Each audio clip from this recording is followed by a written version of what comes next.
Hi, Dale coming to you from my garage again, and in this project the first thing I have to do is give a big thank you to Matthias Wandel. He made available his plans for a bed he made completely out of dimensional lumber. I'll leave a link below to his plans so that you can go check that out. I use his as the base plans for my son's new bed for his first unfurnished apartment. I do make a lot of changes to it though, especially around the headboard. I completely do a different headboard, and I also change the height and size to fit our needs. I also do something that's completely unthinkable to do when following one of Matthias's plans. I hope you guys follow along and watch the video, learn what I did. I've got some lessons learned and how I got around those lessons learned. Let's get started. Come on. I'm going to start you off with a pro tip. When cross-cutting a board with your circular saw, make sure you have the blade down far enough to cut through the entire board. This will save you from having to cut it again and end up being a huge time saver. You're welcome. I start this project by cross-cutting all my boards to rough lengths. I use my circular saw and a speed square for all the 2x8s and my cross-cut sled and table saw for all the 2x4s. I cut all pieces large by about 1 to 2 inches, giving me plenty of room for fine-tuning later. These rough cuts are for all 4 bed rails, the 2 sides, head and foot, the legs for the foot of the bed, the leg posts and the headboard, as well as the bed slat supports. The bed slat supports are going to be below the bed slats, which are below the mattress, so they're never going to be seen. Because of that, they are not going to need any cleaning up, so I simply rip the piece in half and set the 2 pieces aside for later. If you have watched any of my previous videos, then you probably know that I like using dimensional lumber for my projects, and I generally start by milling all pieces on my table saw. I use my table saw because I don't have a jointer or a thickness planer. If you haven't watched any of my other videos, then you should pause this video right now and set some time up in your calendar to binge watch my channel so you can catch up to this season. You're going to be lost otherwise. Seriously though, using the table saw to mill all 4 sides of dimensional lumber does an okay job, but don't make the mistake in thinking you're going to end up with square and parallel boards. You're not. But doing this does help quite a bit in getting closer to that end. If I really wanted them to be square and parallel, then I could use a jig like I built in a previous video to get there. But for this project, it isn't needed. Or so I thought. More on that later. I shave off basically a blade's thickness on all 4 sides of the 2x4s. For the faces of the 2x4s, I need to make a first pass milling half of the board, then turn the board over and mill the other half. For the 2x8s, my table saw blade is simply not big enough to mill the face, so I'm stuck sanding those. My garage, unfortunately, is not on its own electrical circuit. It's shared with some other outlets that have equipment that is on all the time and has about a 1 to 2 amp draw. This circuit is also only a 15 amp circuit. This made this milling process pretty frustrating as I popped my breaker a total of 13 times. And if you promise to keep a secret just between you and me, I'll tell you something. On about the 3rd or 4th time popping the breaker, I started saying some not very nice words. And I'm not talking about things like cotton-headed ninny-muggin' either. Okay, now that the milling is finally done and I know the remaining thickness of each board, I can calculate and cut the boards to their final size. The key dimensions are the inside measurements of the bed needs to be 55 inches by 81 inches. The full XL mattress we bought is 54 by 80, so I figure having a ½ inch all the way around should make for a nice fit. I can use my table saw and sled for all of the cuts now, including the 2x8s, as they are short enough now so I can safely slide them with the sled. I'm now using my router table to round over all corners of all boards. Why, you may ask?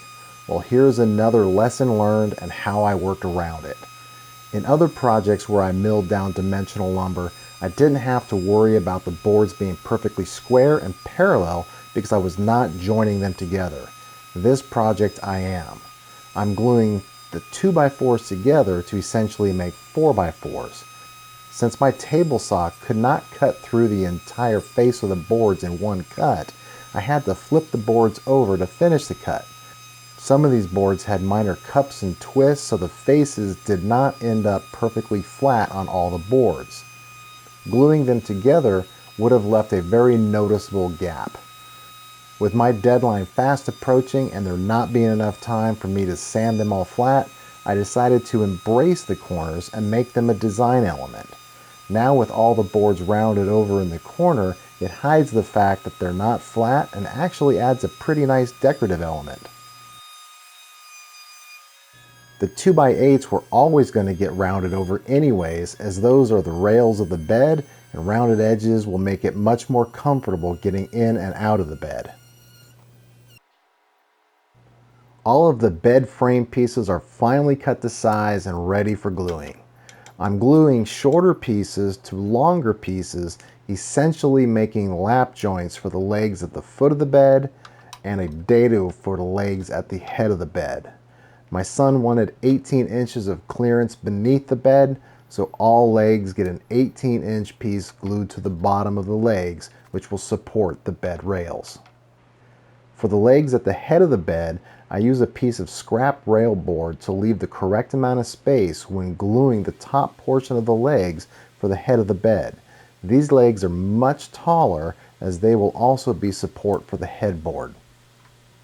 I take this time to also glue on the bed slat supports to the inside bottom of each side rail.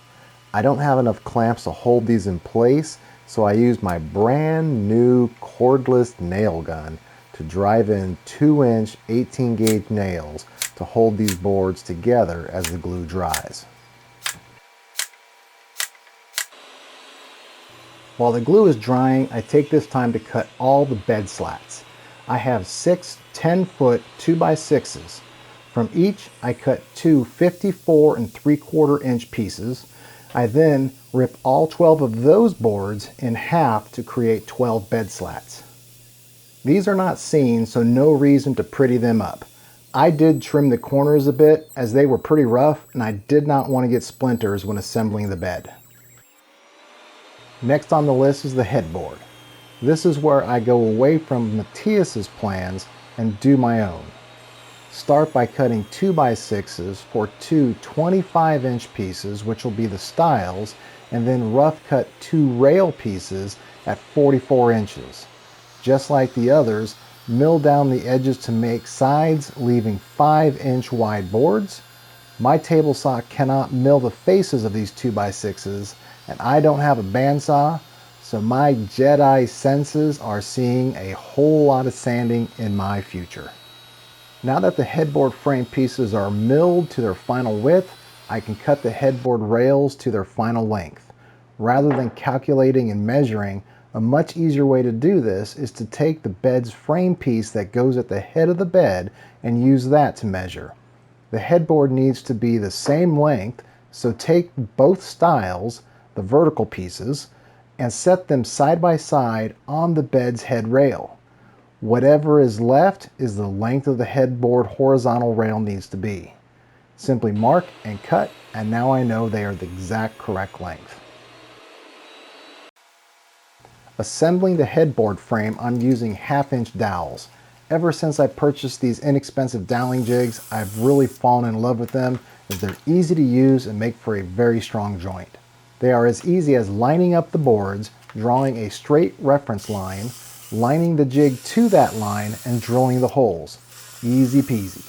Someday I may upgrade to a dowel max that will allow me to use dowels in many more situations, but for now, these jigs are only about 15 or 20 bucks, so that's what I've got, that's what I'm using. This did get a bit dicey on me though, as I was not 100% prepared for this glue up. So that's another lesson learned. Make sure to completely think through all glue ups and try and think about anything that can go wrong and be prepared to handle it. I didn't, so when these boards didn't go together easily, I did not have the proper clamps at the ready. I ended up using many more strap bands than I thought I would need, so I had to very quickly run to my truck, grab more tie-down straps, and use those to pull the joints together. In the end, all went together well and formed very nice tight joints, but it was quite stressful. The headboard frame has been set aside for 24 hours and I've already scraped any excess glue off. I'm going to be placing a piece of plywood inside the headboard frame, so now I need to route out a rabbet all the way around the inside back of the headboard frame. I have a piece of 3/4 inch plywood scrap, and while that may be a bit much for what I'm using it for, it's what I have and I don't want to buy any more, so it's what I'm using. Because I need to route out a 3/4 inch rabbet, I don't want to do that all at once, so I take a few passes rather than trying to take it all out at once. Before my last pass, I use a piece of plywood as a measuring gauge to make sure that my bit is at the right depth. Using my $1 chisel, I turn the rounded corners left by the router into square corners so the plywood will fit nicely into the rabbet. Turning the headboard frame over so the front is facing up, I route a chamfer around the inside front edges. I think this little detail adds a lot to the final look of the headboard.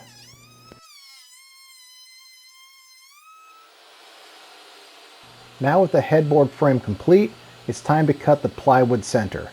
Take careful measurements of the width and height of the rabbet on the back of the headboard and cut out the plywood to that size. I took about 1/8 of an inch off both measurements to make sure that it fits easily into the rabbets. You want to take care and attention to two things while cutting the headboard center. You want the grain to be going horizontally across the headboard and not vertically. At least I think that looks best. The other thing is to always put the good side of your board up when running through the table saw.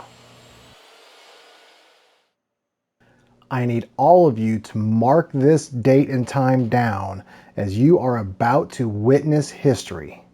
This is the very first time ever for me staining wood. I've painted many pieces and applied poly lacquer and other finishes, but I have never used stain before. I can't say that anymore. Yay me! Okay, I told you at the beginning of this video that the base plans are based on Matthias Wandel's plans for his bed that he built. But now I'm about to do the unthinkable to one of Matthias's plans. That's right, pocket holes. I'm gonna use pocket holes. I'll let you know in a second exactly why. I'm using pocket screws to attach the headboard plywood center to the headboard frame, so I first need to drill pocket holes on the back of the plywood along all 4 sides. And here's the reason I'm using the pocket holes. Because I put a large chamfer on the front of the headboard frame and such a deep rabbet in the back, I was afraid putting a screw straight in would poke out the front in the chamfer. This way the screws go in at an angle with no chance of coming through the front. Installing the centerpiece of the headboard couldn't be easier. Simply place the plywood into the rabbet in the back, and for each pocket hole, insert a pocket screw. The next step is to permanently attach the bed rails at the foot and head of the bed to the foot and head legs. For this, I use 1/2 inch dowels that are 2.5 inches long. I first line up the rail to the leg and then drill through holes through the leg and into the bed rail. I then use plenty of glue and a mallet to put in the dowels. Don't worry that the dowels stick out a bit. Those can be cut off later. Do this for all legs. When you're done, you should have both legs at the foot of the bed permanently attached to the bed cross rail at the foot of the bed, and the same for the legs and bed rail at the head of the bed. Remember, it's the side rails that you want to be able to assemble and disassemble, so the foot and head should be permanently attached. The batteries on my camera are bad and kept running out of juice, but trust me, I did this on all 4 legs. I also put in a couple of deck screws into each joint to hold things together as the glue dried. New camera batteries are on order. Use a flush cut saw to trim off any protruding dowels. This is another very tough lesson learned. Tools are sharp. After a few tears, it was time for some first aid. The bed is now done and only needs assembly. I want to first assemble the bed here in my garage to make sure it goes together okay and is sturdy and strong. To do that, I clamp the bed rails into place on each leg to hold things together.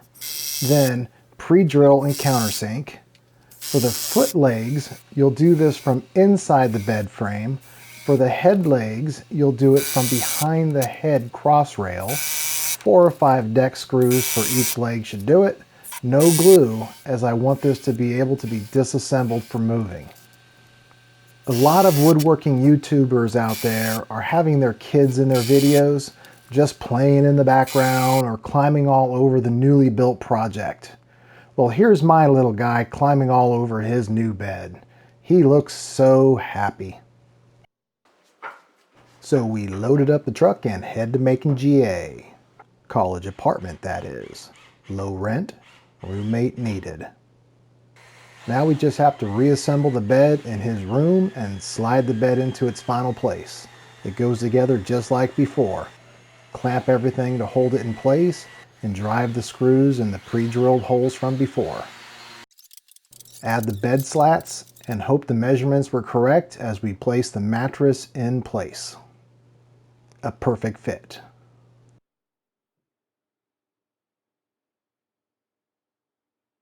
Well, here's the final product.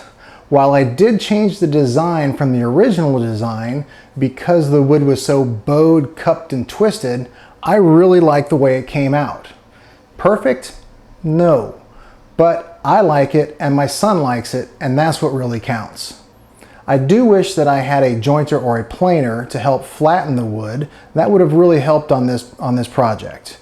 I did use my belt sander to start flattening the wood, and it was working, but it was just taking far too long, and there's no way I would have finished on the deadline that I set for myself, move-in date for my son. So probably really the biggest lesson learned is if you can get these boards flat, that's going to really, really help. Because I couldn't get them flat, that's why we decided to embrace the edges rather than make them flat. Go ahead and round them off and just show this as another design detail. Really looks pretty good, actually. I'm running a special on this video. If you subscribe now, or if you are already subscribed, get a friend to subscribe, then absolutely free, you can like, comment on, and share this video.